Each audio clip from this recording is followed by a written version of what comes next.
Chapter 14. The Rhododendron. One Saturday, I was at Phoebe's again. Her father was golfing and her mother was running errands. Mrs. Winterbottom had read out a long list to us of where she would be in case we needed her. If we heard any noises at all, we were supposed to call the police immediately. "After you call the police," Mrs. Winterbottom said, "call Mrs. Cadaver. I think she's home today. I'm sure she would come right over." "Oh, sure," Phoebe whispered to me. "That's about the last person I would call." Phoebe imagined that every noise was the lunatic sneaking in or the message leaver creeping up to drop off another anonymous note. She was so jumpy that I began to feel uneasy too. After her mother left, Phoebe said, "Mrs. Cadaver works odd hours, doesn't she? Sometimes she works every night for a week, straggling home when most people are waking up, but sometimes she works during the day." "She's a nurse, so I guess she works different shifts," I said. That day, Mrs. Cadaver was home, puttering around her garden. We saw her from Phoebe's bedroom window. Actually, puttering is not the best word. What she was doing was more like slogging and slashing. Mrs. Cadaver hacked branches off of trees and hauled these to the back of her lot, where she lumped them into a pile of branches that she had hacked off last week. "I told you she was as strong as an ox," Phoebe said. Next, Mrs. Cadaver slashed and sliced at a pitiful rosebush that had been trying to creep up the side of her house. Then she sheared off the tops of the hedge that borders Phoebe's yard. She moved on to a rhododendron bush, which she was poking and prodding when a car pulled into her driveway. A tall man with bushy black hair leaped out, and seeing her, he practically skipped back to where she was. They hugged each other. "Oh, no," Phoebe said. The man with the bushy black hair was Mr. Berkway, our English teacher. Mrs. Cadaver pointed to the rhododendron bush and then at the axe, but Mr. Berkway shook his head. He disappeared into the garage and returned with 2 shovels. Then he and Mrs. Cadaver gouged and prodded and tunneled around in the dirt until the poor old rhododendron flopped onto its side. They lugged the bush to the opposite side of the yard where there was a mound of dirt, and they replanted the bush. "Maybe there's something hidden under the bush," Phoebe said. "Like what?" "Like Mr. Cadaver, as I told you before.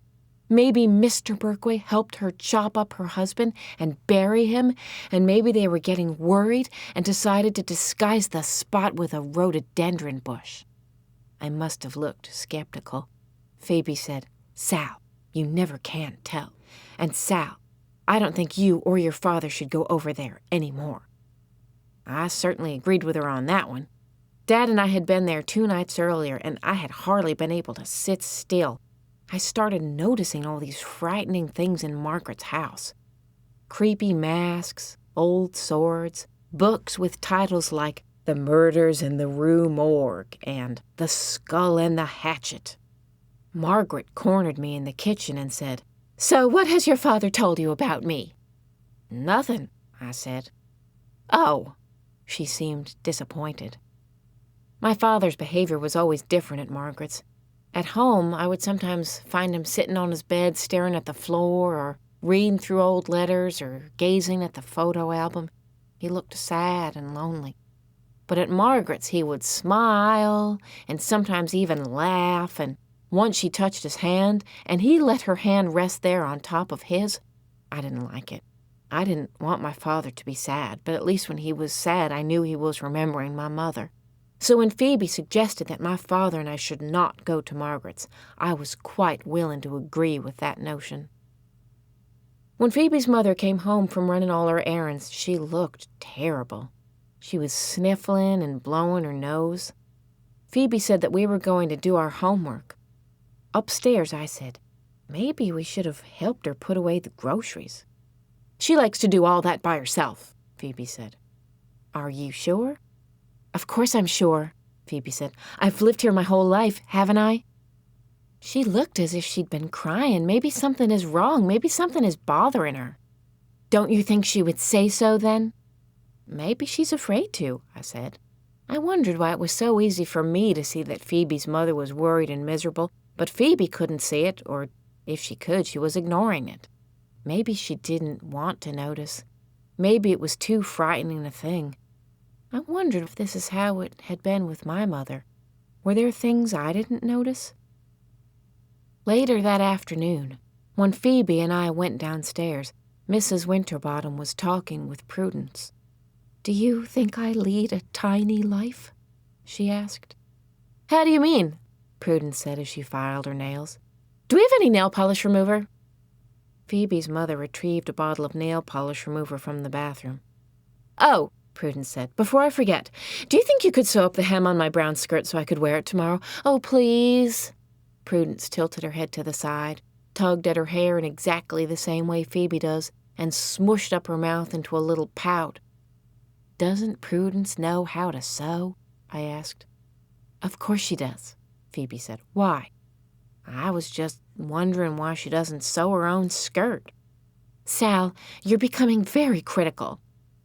Before I left Phoebe's that day, Mrs. Winterbottom handed Prudence her brown skirt with the newly sewn hem, and all the way home I wondered about Mrs. Winterbottom and what she meant about living a tiny life. If she didn't like all that baking and cleaning and jumping up to get bottles of nail polish remover and sewing hems, why did she do it? Why didn't she tell them to do some of these things themselves? Maybe she was afraid there would be nothing left for her to do.